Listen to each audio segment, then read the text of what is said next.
할렐루야. 11월 5일 목요일 새벽 기도를 시작하도록 하겠습니다. 사도신경으로 우리의 신앙을 고백하시겠습니다. 나는 전능하신 아버지 하나님 천지의 창조주를 믿습니다.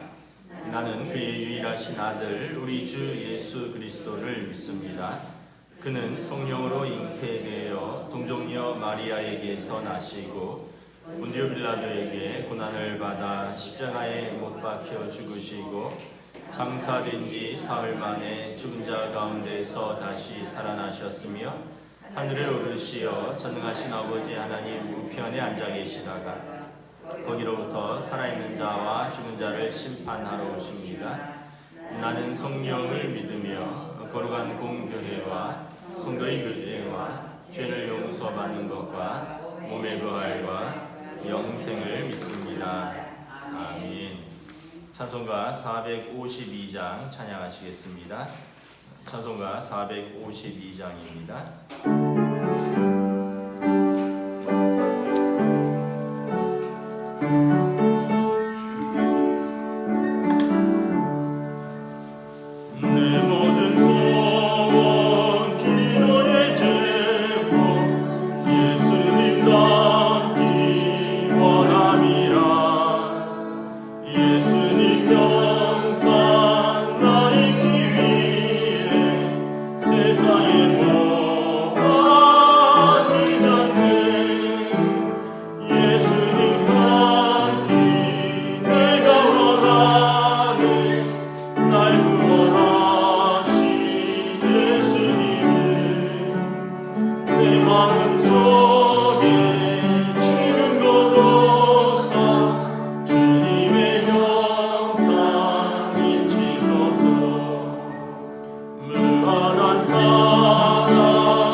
데살로니가 전서 4장 1절부터 12절까지 말씀입니다.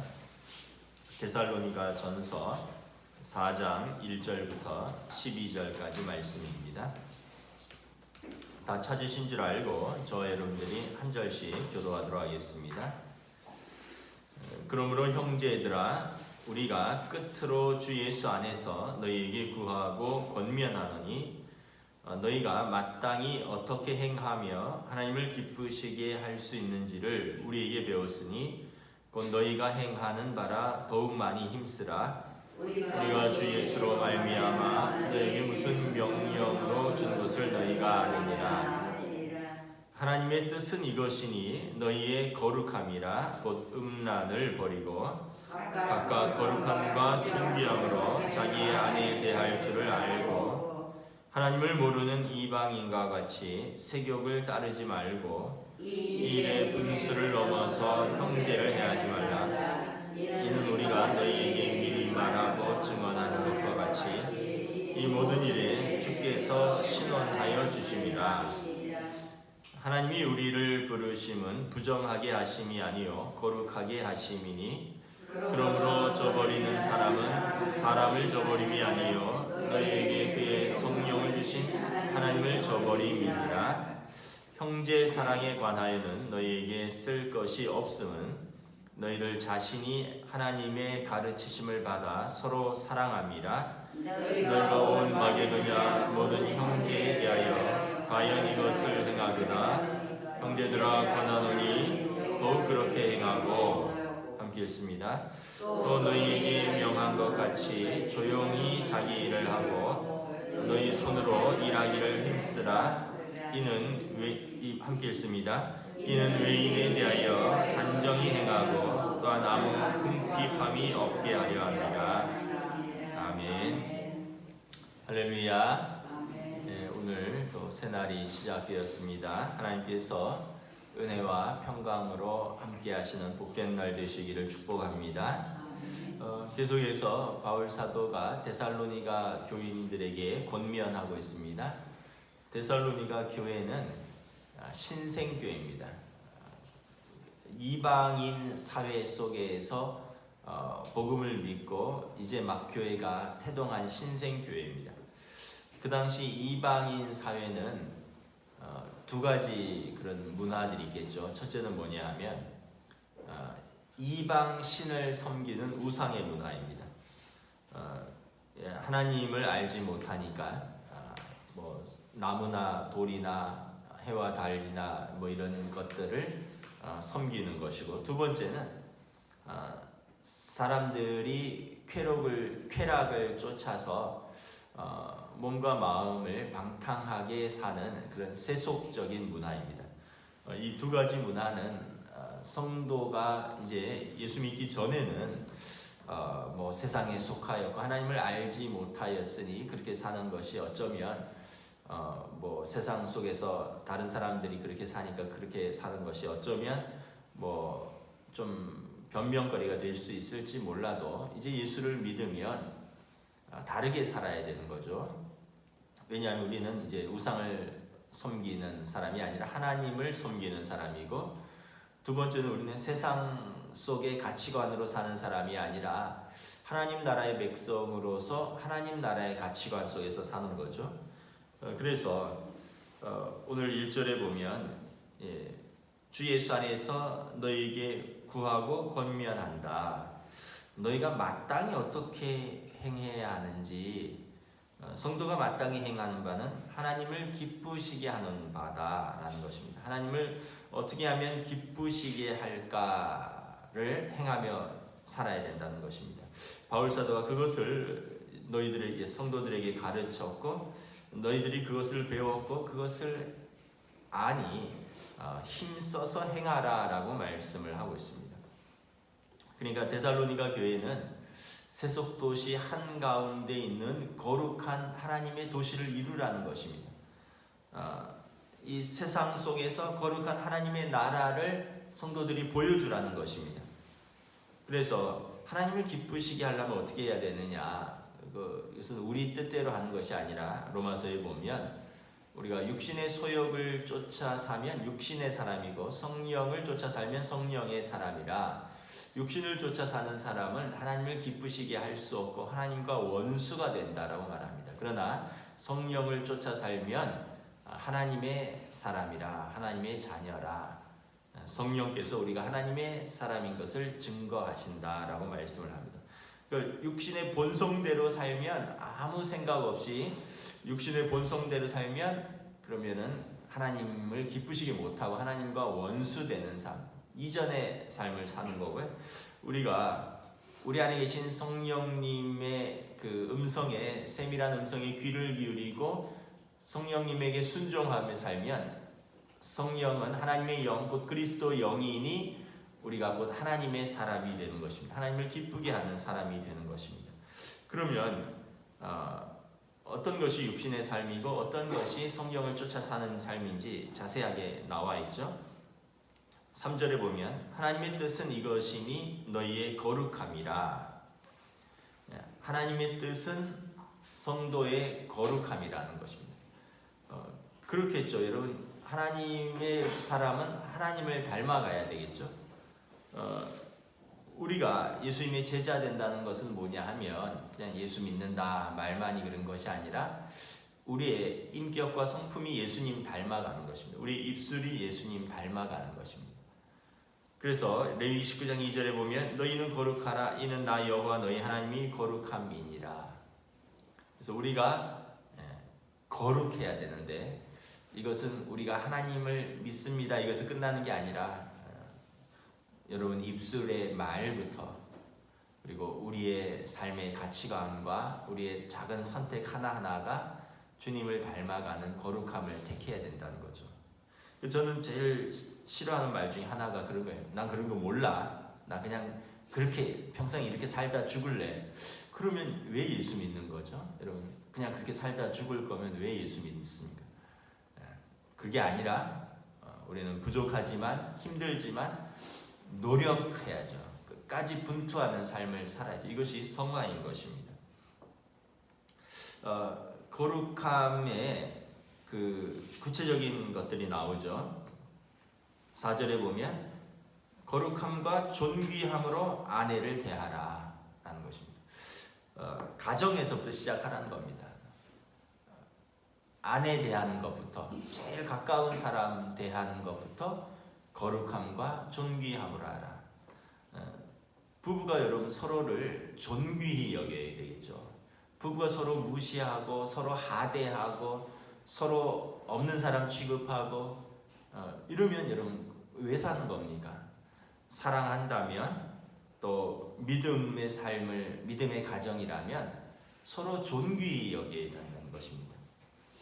그래서 특별히 아내에 대할 줄을 알고 구약시대는 여인이 약하기 때문에 아내의 약한 위치를 염두에 두고 남편에게 권면한 것입니다.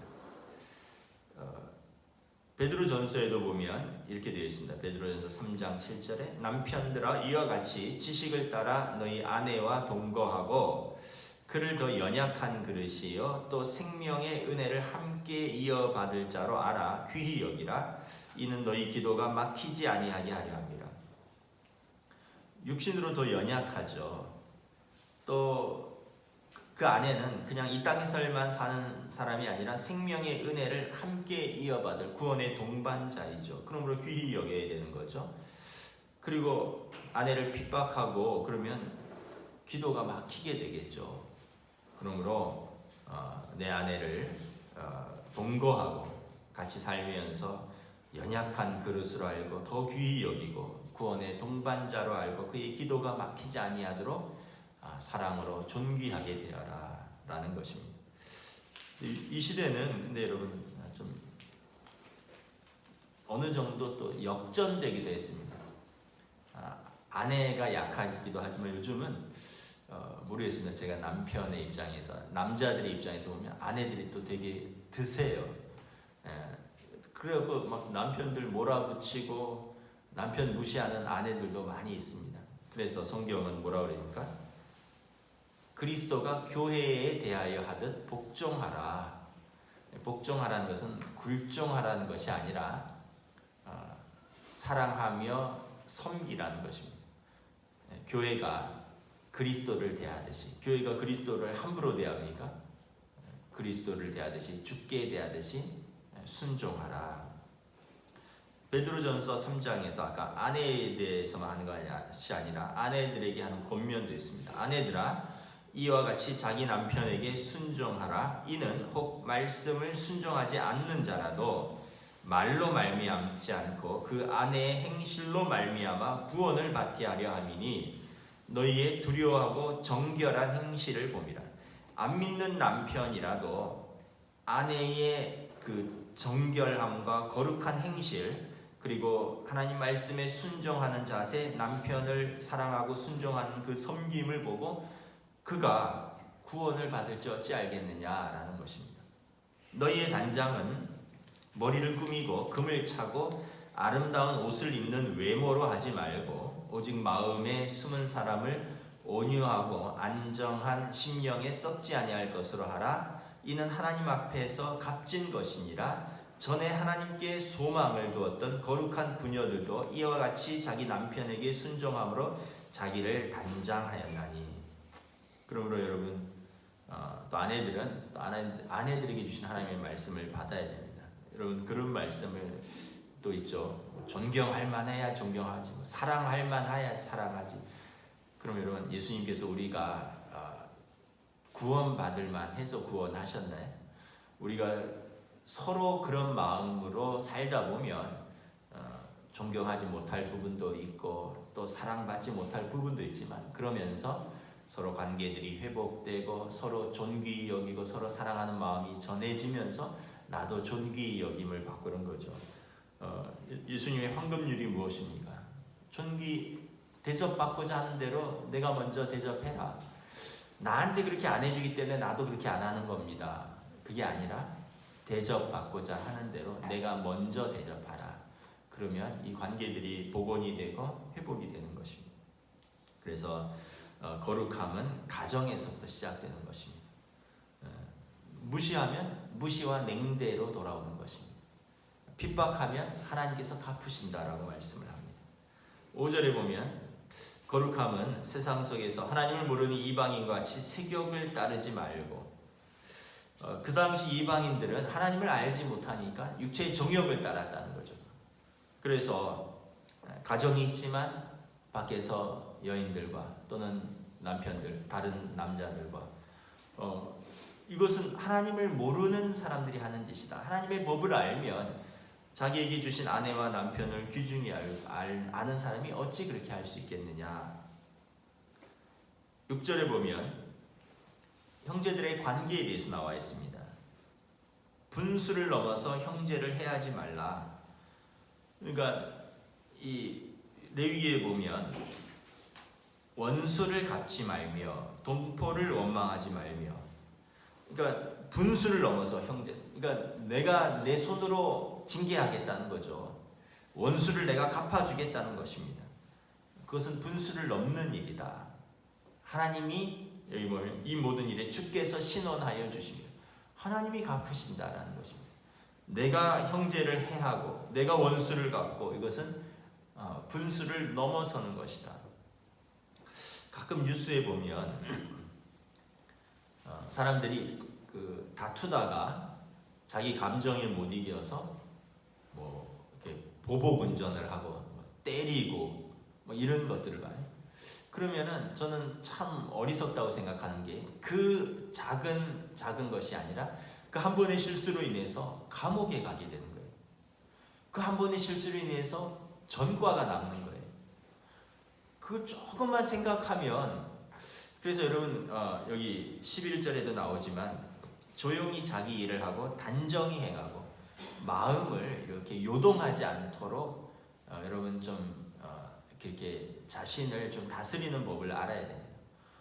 그냥 성질 나는 대로 말을 뱉어버리고 성질 나는 대로 손 올라가고 성질 나는 대로 갚아버리면 관계도 깨어지고, 요즘은 사법 처리 받습니다. 반드시 CCTV가 있어서 다 추적되고 반드시 잡히고요.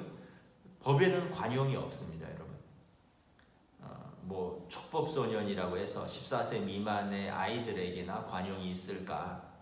여러분, 성인들은 법에는 관용이 없습니다.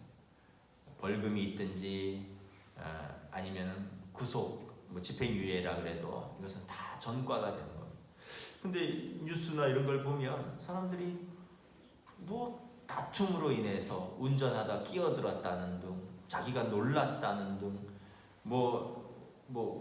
우리 아이한테 잘못했다는, 그래갖고는 부모가 쫓아가서 때리고, 남의 차를 가로막고, 차 안에서 야구방망이를 꺼내고, 손찌검하고, 너무나 어리석은 것이죠. 여러분, 하나님이 다 아시고요, 하나님이 다 갚으십니다. 주께서 이 모든 일에 신원하여 주심이라. 이것은 하나님께서 의로운 재판장이신데 마지막에 판단하신다라는 것입니다. 우리 손으로 원수 갚지 말라는 것입니다. 그래서 성경에 보면 악으로 악을 갚지 말고 선으로 악을 이기라. 내 원수의 머리 위에 숯불을 쌓아두라. 이런 표현이 있습니다. 7절에 하나님이 우리를 부르심은 부정하게 하심이 아니요 거룩하게 하심이라. 아까 말씀드렸죠. 거룩함. 그런데 우리의 부르심, 우리를 부르심은 우리의 거룩한 삶을 위함이라는 것입니다. 8절에 그러므로 저버리는 자는 무엇을 저버린가? 우리의 부르심을 저버리는 자. 우리를 거룩하게 부르심을 저버리는 것은 사람을 저버림이 아니라 우리를 부르신 하나님을 저버림이라. 저버린다는 것은 무엇이냐면 거절한다는 거예요. 거절. 하나님께서 우리를 부르셔서 또 이러한 삶을 우리에게 허락하셨는데 그것을 거절한다는 거예요. 사람을 거절한 것이 아니라 하나님을 거절하는 것이다. 그래서 아까 말씀드렸죠. 나는 그런 거 몰라. 그냥 내 성격대로 살래. 내 성품대로 살래. 내 하던 대로 살래 하면 하나님의 부르심을 저버리는 것입니다. 우리는 사람을 저버리는 것이 아니라 하나님의 부르심을 받았기 때문에 하나님의 뜻대로 순종하면서 살려고 애를 쓰는 이것이 성화입니다. 성화는 뭐냐면 거룩함을 평생토록 추구하는 거죠. 그러면서 우리의 변화와 성숙이 이루어지는 것입니다. 9절에 보면 형제 사랑에 관하여는 너희에게 쓸 것이 없으면, 쓸 것이 없다는 건 너무나 마땅하다는 거예요. 너무나 당연하다는 거예요. 하나님의 가르치심을 받아 서로 사랑하라. 여러분 한 율법사가 예수님께 와서 물었죠. 제일 큰 계명이 무엇입니까? 성경에 뭐라 되어 있느냐? 마음과 힘과 뜻과 목숨을 다하여 하나님을 사랑하라 했습니다. 옳다. 신명기 6장의 말씀이죠. 그 다음 무엇이냐? 내 이웃을 내 자신과 같이 사랑하라 했습니다. 레위기 19장 19절 말씀이죠. 옳다. 이 두 것이 율법이요 선지자니라. 하나님 사랑, 사람 사랑. 이게 전부라는 거예요. 다른 율법에 뭐 안식일을 거룩히 지키라. 이거 하나님 사랑에 들어가는. 간음하지 말라. 아내 이웃 사랑에, 사람 사랑에 들어가는. 도둑질하지 말라. 사람 사랑. 거짓말하지 말라. 사람 사랑에 관한. 그러니까 이 모든 율법은 하나님 사랑과 사람 사랑이라는 거예요. 이것이 하나님께서 우리에게 주신 계명이다라는 것입니다. 10절에 너희가 온 마게도냐 모든 형제에 대하여 과연 이것을 행하도다 형제들아 권하노니 더욱 그렇게 하고. 이 마게도냐 지방은 그리스 북부라 그랬습니다. 그리스 남부를 아가야 지방이라 그러고 북부 지방은 빌립보 교회, 데살로니가 교회, 베레아 교회, 뭐 아덴은 남쪽에 들어갈 수도 있겠네. 그리고 남쪽에는 아덴, 고린도 이렇게 있겠죠. 이 북부 지역의 데살로니가 교회에 대한 소문이 자자하다는 것입니다. 데살로니가 사람들은 굉장히 센 사람들입니다. 사도행전 16장에 보면 바울 사도가 17장에 보면 데살로니가에서 피해서 베레아로 왔을 때 베레아의 사람들은 순전하여 하나님의 말씀이 그러한가 하여 날마다 그것을 상고하므로 데살로니가 사람들과 같이 아니하다 이런 표현이 있습니다. 데살로니가 사람들은 아주 거칠고 시기심이 많고 또 그래서 예수 믿는 자들을 핍박하고, 근데 베레아 사람들은 좀 순전하고 신사적이고 너그러워서 하나님의 말씀을 순전히 받는다. 그러니까 데살로니가 교회는 그런 바탕 속에 있는 것입니다. 아주 거칠고 시기심이 많고 남을 쉽게 해야 하는 그런 세속도시 한가운데에서 데살로니가 교회에 대한 소문은 형제의 사랑에 대해서 소문이 자자하다.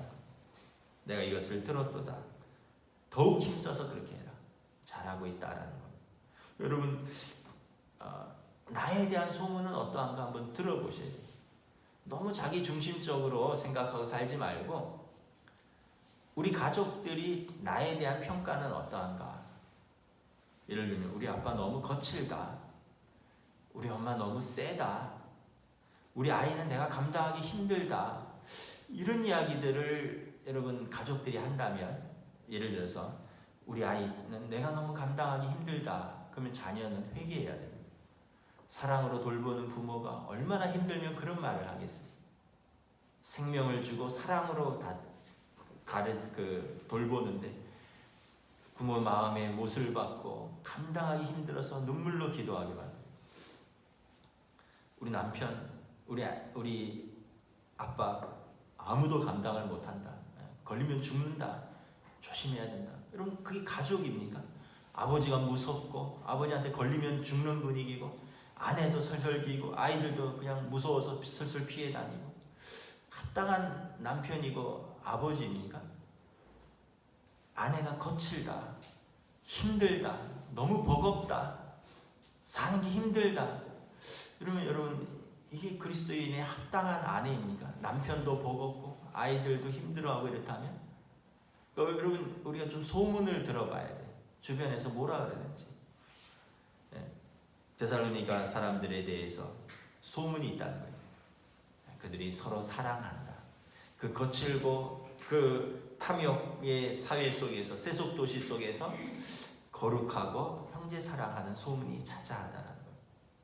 여러분 너무 자기 중심적으로 생각하지 말고 살지 말고 주변에서 나에 대한 평가를 여러분들이 가족들이 하는 한마디 한마디를 듣고 고치려는 삶을 살아야 하는 것입니다. 11절에 너에게 명한 것 같이 조용히 자기 일을 하고 너희 손으로 일하기를 힘쓰라. 조용히 자기 일을 하라는 얘기는 뭐예요? 남의 일 간섭하고 참견하고 막 설치고 다니는 사람들이 있다는 거죠. 이 성도에 합당한 바가 아니라는 거죠. 너희 손으로 일하기를 힘쓰라. 힘써서 일하라는 거죠. 왜냐하면 아까 조용히 자기 일을 하고는 것은 12절에 보면 외인에 대하여 단정히 행하고랑 연결되는 것입니다. 다른 사람에 대해서 오만 것 다 간섭하고 설치고 그러지 말고 단정히 다른 사람에 대해서 단정히 행하라. 조용히 자기 일을 해라. 성경에 보면 집사의 자격 이런 데 보면 남자들은 뭐 가정을 잘 다스리고 술 취하지 말고 이런 데도 있고 아내는 이 여자 집사에 대 보면 디모데서라든가 이런 데 보면 단정히 행하고 여기저기 말 퍼뜨리지 않고 이런 표현이 있습니다. 이것이죠. 이런 성도가 좀 단정하고 이 단정 외모가 단정하다는 게 아니라 말과 마음과 행실이 단정하고 조용히 자기 일에 힘쓰라는 거죠. 또 손으로 일하기를 힘쓰라. 왜 그렇습니까? 궁핍함이 없게 하려 합니다. 성실하게 일하고 하루하루 땀 흘리며 일하면 부자는 못 돼도 여러분 궁핍하고 빚지지는 않는다는 것입니다. 근데 이게 조용히 단정히 살지 않고 탐욕과 방탕으로 또 분수에 넘치는 생활과 또 게으르고 나태하고 일하지 않고 또 뭐 막 일확천금 바라고 로또나 기다리고 그러면서 살면 이게 성도의 단정한 삶도 아니고 성실한 삶도 아니라는 거예요.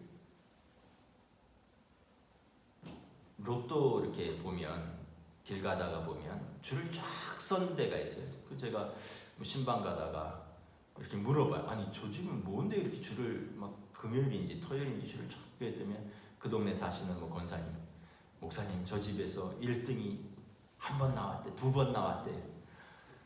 그러면 이제 그 집에 줄을 쫙 서는 거예요. 물론 저도 2번 사봤어요. 2번. 한 번은 재미로 사봤고 한 번은 꿈에 막 숫자가 너무나 선명하게 5개가 막 꿈에 보여갖고 한 번 사봤는데 안 맞더라고요. 그러니까 여러분 우리가 막 그런 삶, 막 일확천금 바라고 막 분수에 넘치게 막 빌리고 또 남 속이고 뭐 크게 벌리고 이런 삶 살다가 어려울 수도 있고 남에게 상처 줄 수도 있고 자기 삶이 피폐해질 수도 있고 그냥 하루하루 땀 흘리며 성실하게 일하고 그리고 단정하게 말과 행실에 있어서 이제 사는 것 이것이 성도의 합당한 삶이다 말씀을 하는 것입니다. 말씀을 정리하도록 하겠습니다. 참 바울 사도가 이 생활적인 지도까지 하는 거죠. 목회 서신이 교회 성도들의 생활적인 지도. 요즘 이렇게 생활적인 지도까지 하면 화를 내겠죠. 당신이 뭔데 나한테 그러냐고. 나는 내 생활이 있다고. 내 사정이 있다고. 바울 사도가 오늘 보면 담대하게 성도들에게 하나하나 가정생활, 사회생활, 경제생활 다 말합니다. 왜냐하면 그것이 우리의 부르심을 받은 성도의 합당한 거룩한 생활이기 때문에 그렇습니다. 저와 여러분들도 우리가 하나하나 또 오늘 우리에게 주시는 말씀으로 받고 우리가 거룩함으로 순종함으로 지켜나갈 수 있는 저와 여러분 되시기를 주님의 이름으로 축복합니다. 기도하겠습니다. 하나님께서 세상에서 하나님을 알지 못하고 방탕하며 육신의 정욕을 따라 사는 우리들을 하나님의 자녀로 부르셨습니다. 하나님께서 거룩하니 너희는 거룩하라 성경은 말씀하고 있습니다. 하나님의 자녀는 하나님의 성품을 닮아가는 사람들입니다. 이제 육신의 소욕을 따르는 사람이 아니라 성령, 우리 안에 예수 그리스도의 영, 하나님의 영이 계셔서 그 작은 세밀한 음성에 순종할 때 하나님을 기쁘시게 하며 하나님의 사람이 되는 것입니다. 이를 통해서 우리 가정이 변화되고 이를 통해서 세상 사람들이 믿는 자들은 다르구나라고 인정하고 우리가 있는 곳에 하나님의 나라가 구현되는 것인 줄 믿습니다. 그래서 우리 가정이 천국이 되고 우리와 함께 일하고 또 우리와 함께 대하는 사람들이 우리 때문에 예수 믿는 우리 때문에 은혜를 누리고 사랑이 무엇인가를 배워가고 믿음의 삶이 무엇인가를 또 배워가고 그리하여 그들도 이 소망 없는 세상 가운데 주님을 또 알아가고 주님을 믿는 우리의 소명의 삶을 살아갈 수 있기를 원합니다. 오늘 하루도 이 믿음으로 살 수 있기를 간절히 소원하오며 성령님 인도하여 주시옵소서. 감사를 드리오며 우리 주 예수 그리스도의 이름으로 기도드리옵나이다. 아멘.